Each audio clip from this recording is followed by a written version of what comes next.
One day, Chakrapani the monkey chieftain sat on a branch of a banyan tree, lost in his thoughts. His tribe of monkeys was growing every day. Not because there were more monkeys, but because the monkeys were growing fatter. Chakku's tribe of monkeys lived near a Shiva temple, and they were always being fed all sorts of things by people who came to visit the temple. The devotees gave them everything, from pizza to prasad, from curd rice to coconut. But the monkey's favorite food was banana. The thought of bananas drove the monkeys bananas. Chips and chocolate we like to eat. Dosa and dhokla are a treat. Woo! Chips and chocolate we like to eat. Dosa and dhokla are a treat. But the food that we like the most is bananas, bananas, bananas, bananas, bananas, bananas, bananas, bananas, bananas, bananas. Chips and chocolate we like to eat. Dosa and dhokla are a treat. Woo!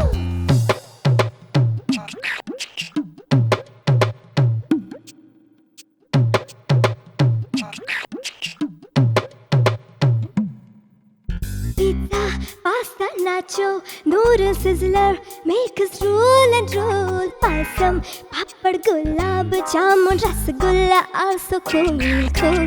Pizza, pasta, nacho, noodle sizzler, make us drool and drool. Pasam, papad, gulab, jamun, rasgulla are so cool.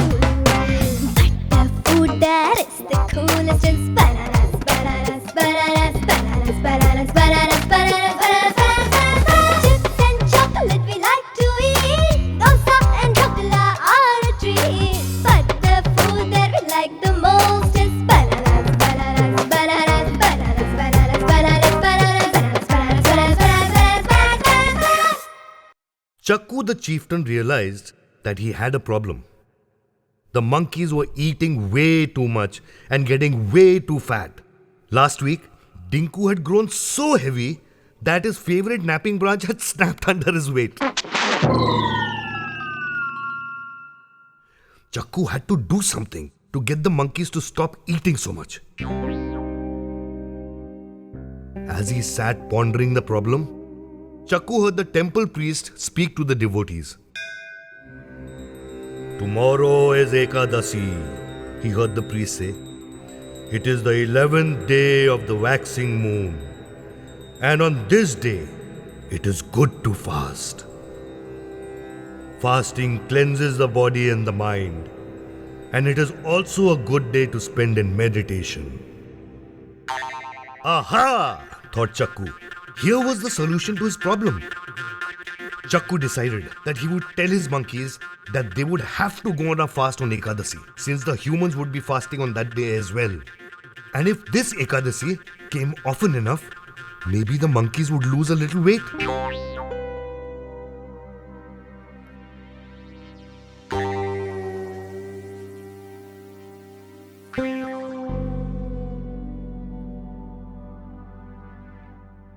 Chakku gathered his tribe together and spoke to them.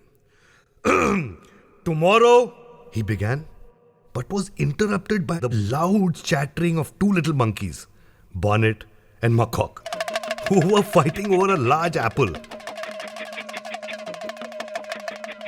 Chakku cleared his throat loudly and glared at them. They looked at him and stopped chattering. As I was saying, Chakku continued, tomorrow is Ekadasi. Ekadosa? Ekadasi? What? Chakku was interrupted again, this time by Macaque. A day of one dosa? Giggled Bonnet. All the monkeys started to laugh. Stop it! Glared Chakku.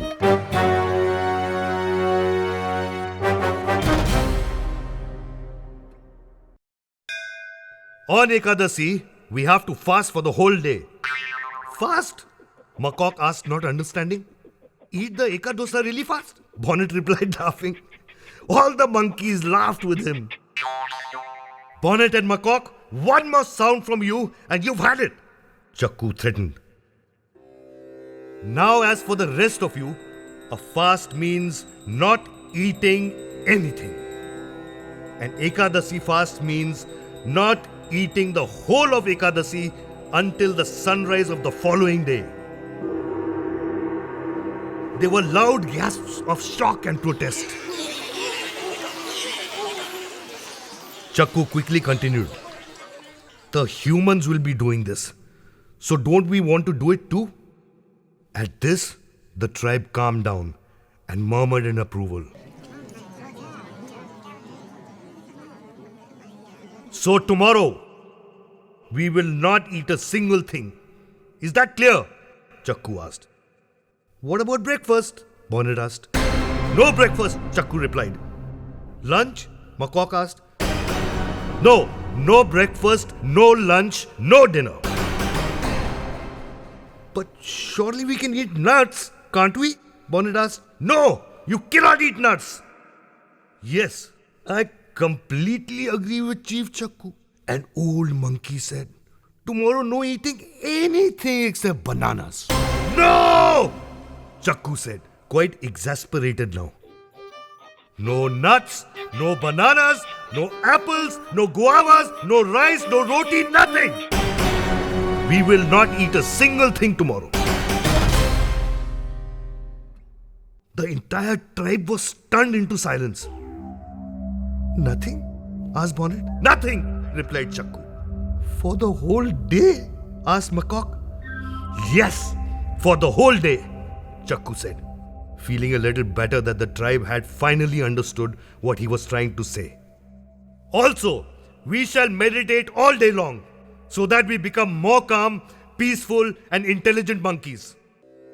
The next day was Ekadasi. Chakku gathered all the other monkeys and asked them to get ready for meditation.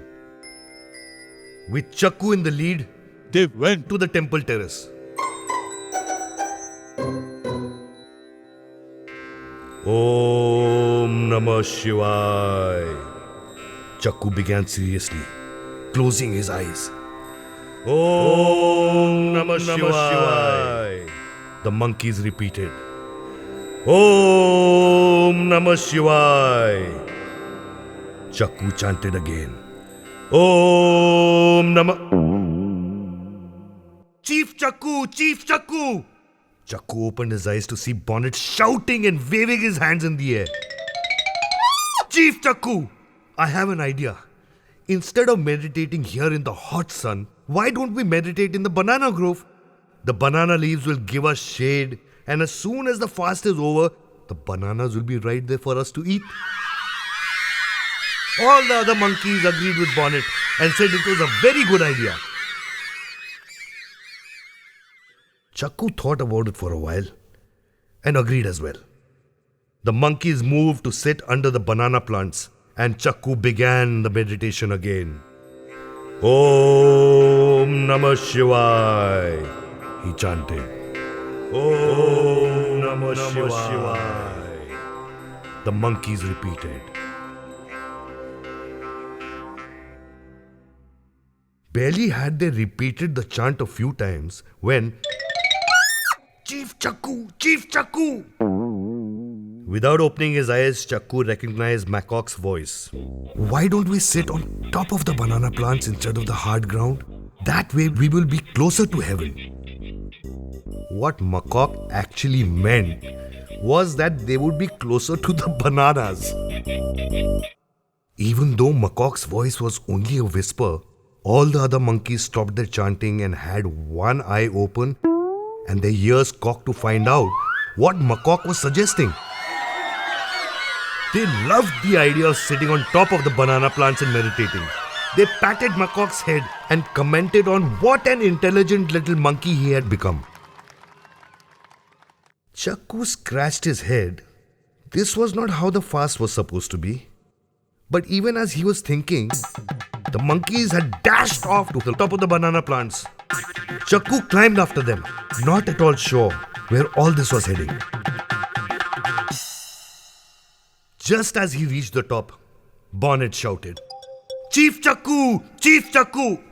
What? Chakku snapped, very angry and irritated by these two naughty monkeys. I have a better idea, Bonnet said. Why don't we pluck a banana each and hold it in our hands? That way we can eat it as soon as the fast is over. This time, the monkeys didn't even wait for Chakku to respond. They all grabbed a banana each. Bonnet thrust one in Chakku's hand too. Something's not right here, Chakku thought to himself as he held the long banana. But still he was determined to continue the meditation. He started again.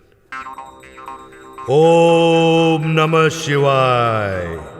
But do you think it is possible for monkeys to meditate with bananas in the hand? They fidgeted and moved and no longer had their eyes closed.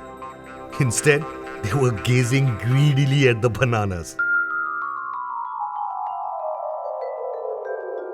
Imagine their delight when they heard Macaque's voice again.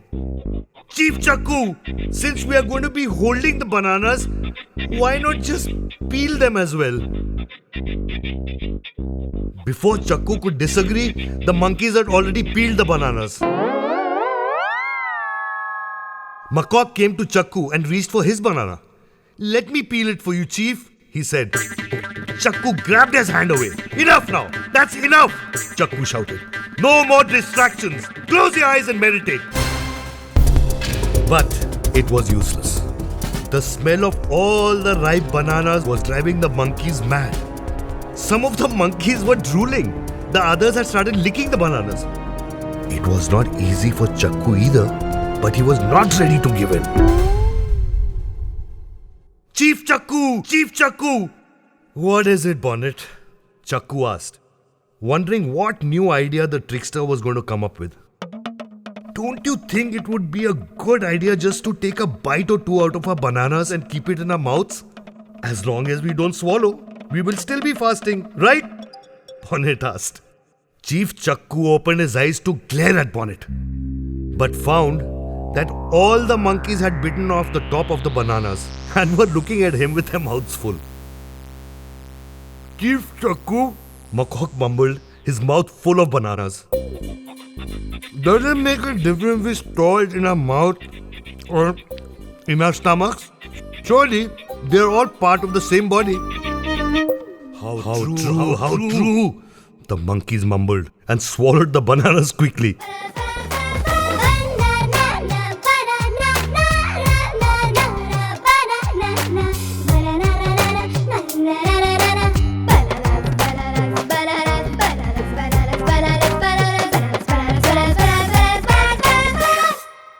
And that was how the monkeys' fast ended. Bonnet and Macaque were hailed as heroes of the day. And a poor confused Chakku, trying to figure out how he had been outwitted, scratched his head, peeled his banana and ate it too.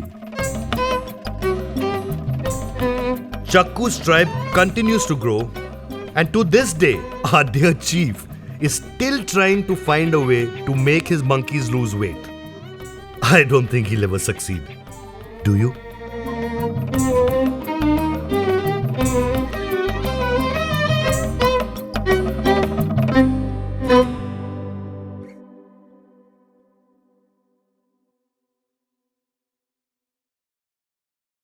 Chips and chocolate we like to eat. Dosa and dhokla are a treat. Chips and chocolate we like to eat. Dosa and dhokla are a treat. But the food that we like the most is bananas, bananas, bananas, bananas, bananas, bananas, bananas, bananas, bananas, bananas. Chips and chocolate we like to eat. Dosa and dhokla are a treat. Woo!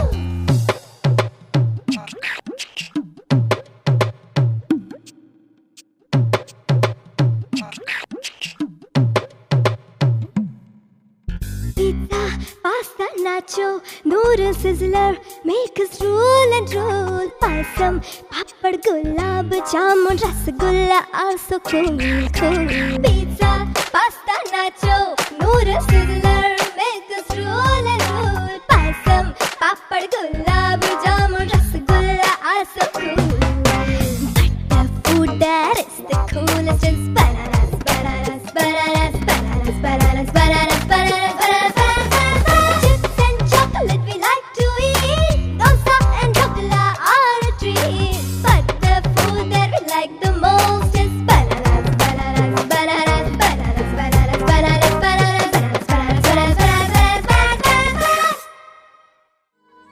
plains of Punjab are famous for sudden summer storms. A fierce gale, a sharp burst of warm rain, and the muddy gullies overflow to meet the river Beas. Chooheram was a fat rat who lived in Taran Taran village in Punjab.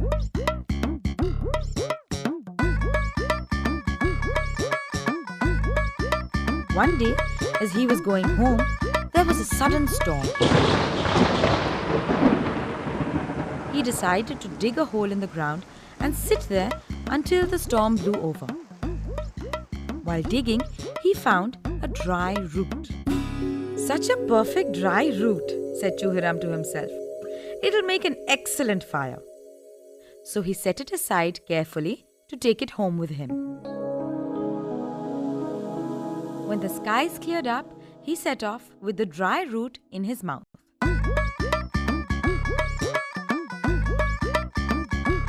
As he daintily picked his way through the puddles, he saw a poor man trying to light a fire, while his children stood around him wailing loudly. "Ow, ow, ow!" exclaimed Chooheram. "What a dreadful noise! What is the matter?" "My children are hungry," answered the man. "But the sticks are damp, so the fire won't kindle, so I can't bake the rotis." "Is that all?" asked Chooheram. "Here, take this sotti, this dry root. It will soon make a fine fire."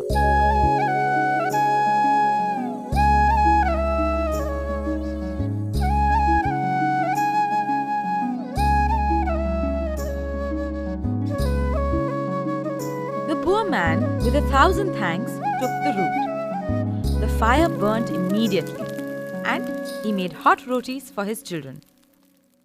He gave Chooheram a fresh roti.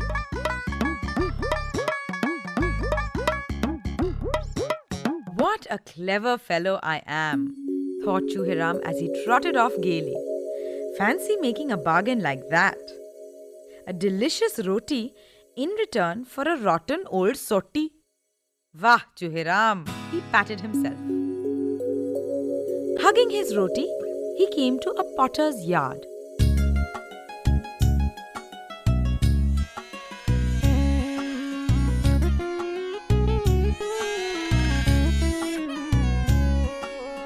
The potter was trying to quieten his 3 little children who were howling as if they would burst. "Have mercy!" cried Chooheram, shutting his ears. "What a noise! Do tell me what it's all about." "They are hungry," replied the potter. "Their mother has gone to buy flour. In the meantime, I can neither work nor rest." "Is that all?" asked Chooheram. "Here, take this roti quickly and stuff it in their mouths."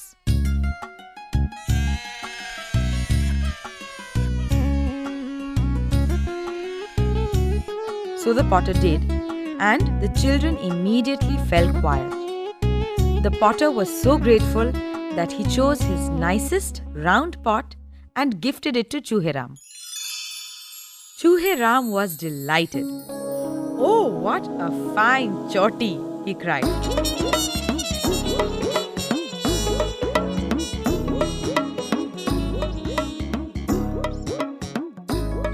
The choti was a little difficult for him to handle, but he finally managed to balance it on his head.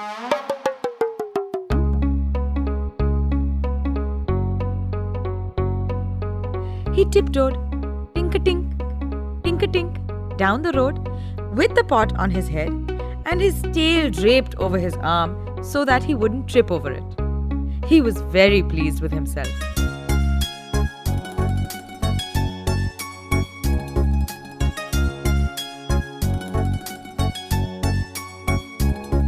I gave a root and got some food. I'm such a clever rat. I gave a root and got some food. I'm such a clever rat. I gave the food and what I got is this round and lovely pot.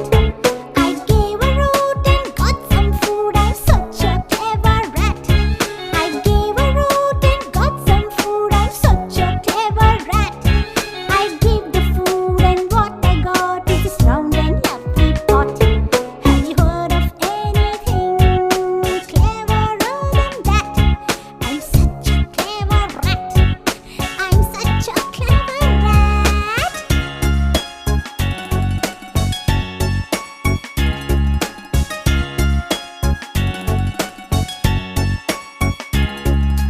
By and by, he came to a field where some cowherds were herding their cattle. One of them was milking a buffalo. He was collecting the milk in his shoe. "Oh ho!" cried Chooheram, shocked. "What a nasty thing to do. Why don't you use a bucket?" "We haven't got one, that's why." "And Moti, my buffalo, has to be milked before the sun rises too high," growled the cowherd. "If that is all," replied Chooheram, "oblige me by using this choti."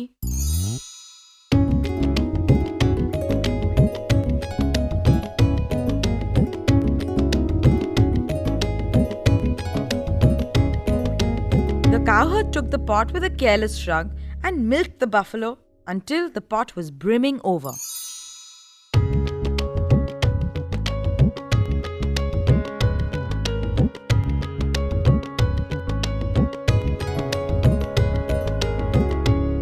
Then, turning to Chooheram, he said, "Here, little fellow, you may have a sip of milk in payment." But Chooheram was shrewd. "No, no, my friend," said he, "that will not do. My pot is worth more than a few sips of milk. I never make a bad bargain, so I expect you to give me your buffalo in return for my pot." "Nonsense," cried the cowherd. "My moti for your choti? Whoever heard of such a deal? And why on earth do you want a buffalo? Why, you were struggling even with the pot." Chooheram drew himself up with dignity. He did not like fun poked at his sides. "That is my affair," he said. "Your business is to hand over the buffalo."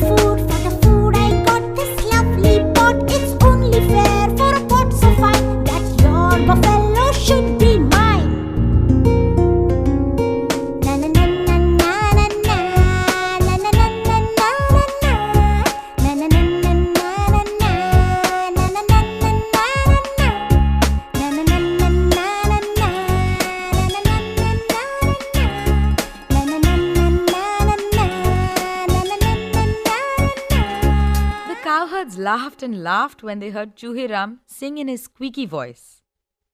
So just for fun, they loosened the buffalo's halter and began to tie it to the rat's tail.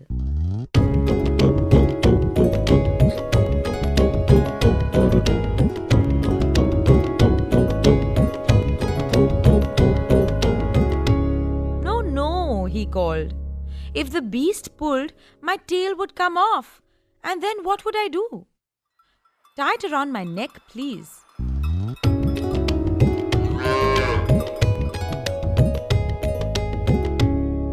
So chuckling and sniggering, they tied the rope around the rat's neck.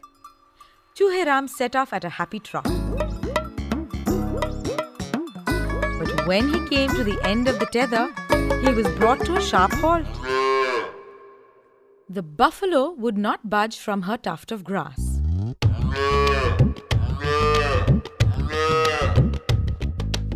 As Chooheram stood wondering what to do, Moti found another juicy tuft and marched off.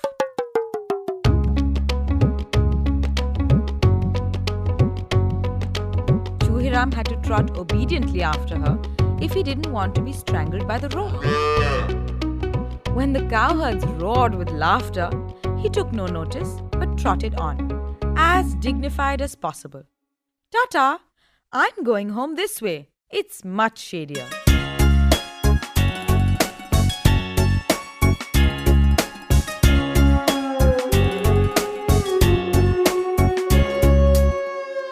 But by evening, he was dead tired and truly thankful when the great big beast sat under a tree to chew its cud.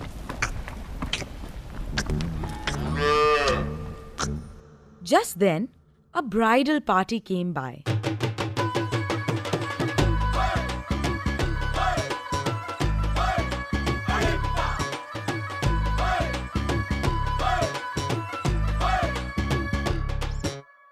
The bridegroom and his friends had gone on ahead to the next village. The bride was in a carriage which was being drawn by two young men.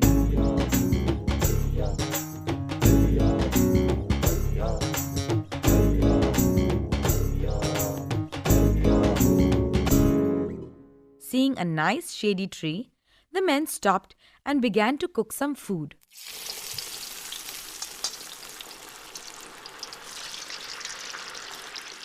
"What meanness," grumbled one. "Royal wedding indeed. Not even a horse to draw the carriage? It would serve them right if we upset the princess into a ditch."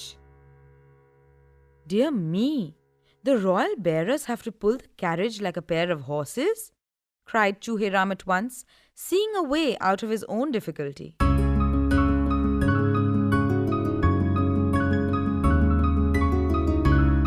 "That is a shame.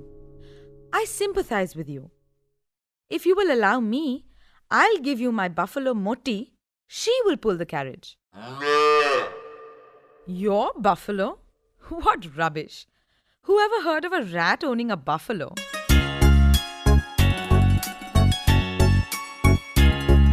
"Not often, I admit," said Chooheram with pride. "But look, I am leading the beast by a string." "Oh, never mind," cried one of the bearers. "I would like a buffalo to draw the carriage in my place."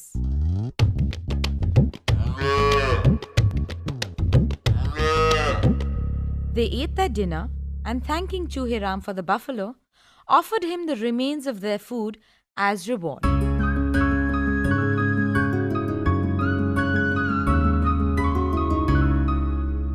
"Now look here," cried Chooheram hotly. "You don't suppose I gave you my best buffalo, my Moti, that gives 100 liters of milk every day, for a wee bit of rice? No, I'm quite of age, so I will have the bride, a Voti for my Moti, and nothing else. Or I shall surely inform the king of your laziness."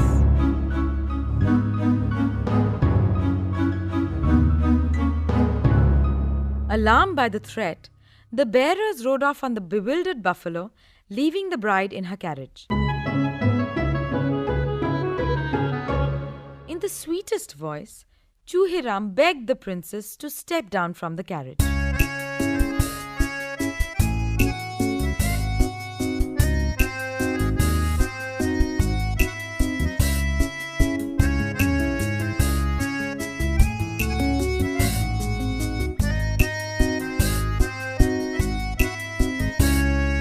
"Come with me, my dearest bride," said Chooheram. The princess was quite taken aback to find a rat calling her his bride, but she was afraid of spending a night in the wilderness.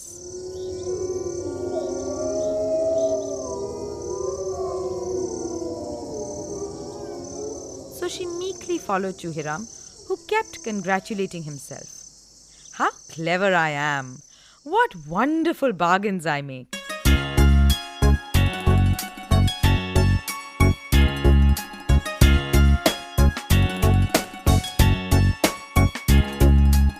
When they arrived at his hole, he said, "Welcome, my dear, to my humble abode. Let me lead you into our home."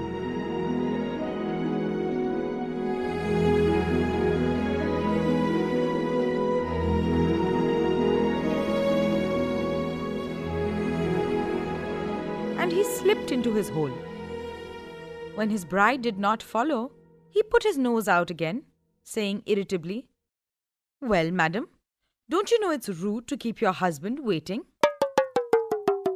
"My good husband," laughed the young bride. "I can't squeeze into that little hole." Chooheram coughed. Yes, you are a bit overgrown. Tonight you can rest under that wild plum tree. But I am so hungry, cried the bride. Dear, dear, everybody seems hungry today, grumbled Chooheram. I'll fetch you some supper.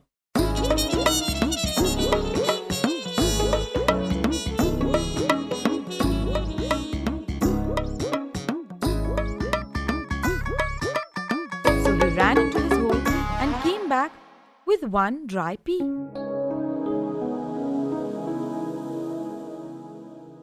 There, said he. Isn't that a fine meal? I can't eat that, whimpered the bride. It isn't even a mouthful. I want cake and eggs. Oh dear me, cried Chooheram. What a nuisance a bride is. Why don't you eat the wild plums?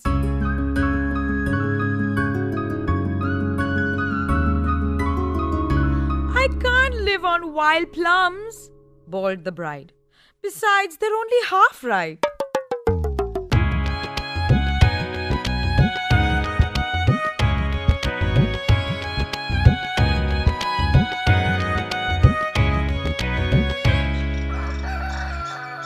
So the next morning, Chooheram nibbled away at the stalks till the wild plums fell down into the bride's veil. She carried them into Amritsar, calling out through the streets, Wild plums I sell, wild plums. King's daughter I am, rat's bride as well. Wild plums I sell, wild plums. King's daughter I am, rat's bride as well.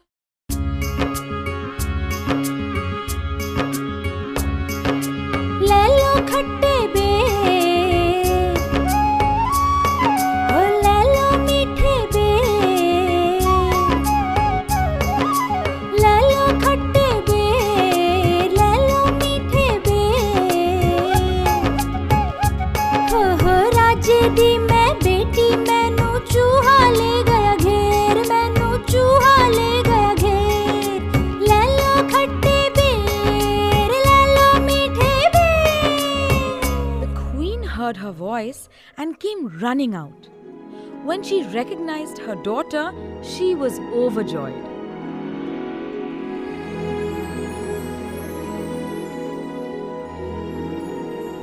Everyone had thought that the poor bride had been eaten by wild beasts. There was great rejoicing all over Amritsar.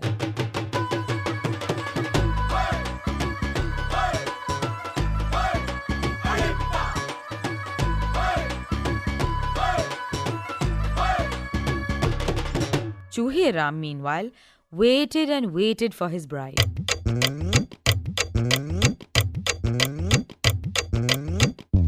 When it got dark, and it was clear that his bride was not coming back, he said to himself, Well, good riddance. Brides are a nuisance.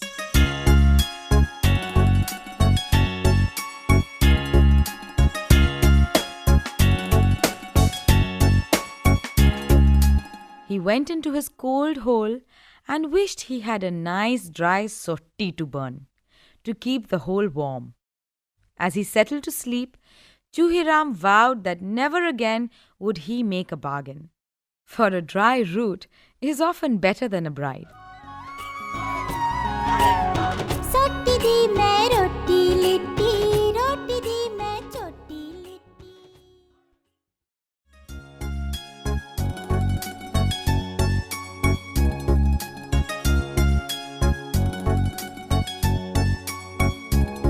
I gave a root and got some food. I'm such a clever rat.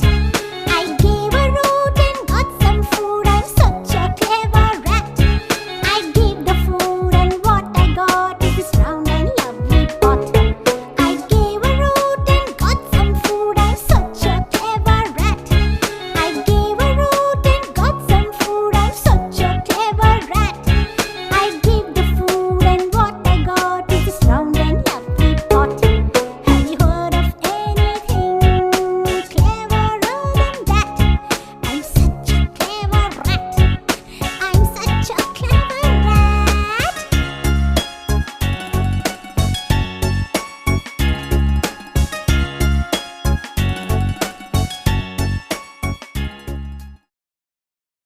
Chanana chanana chanana chanana chanana chanana chanana chana chana chanana.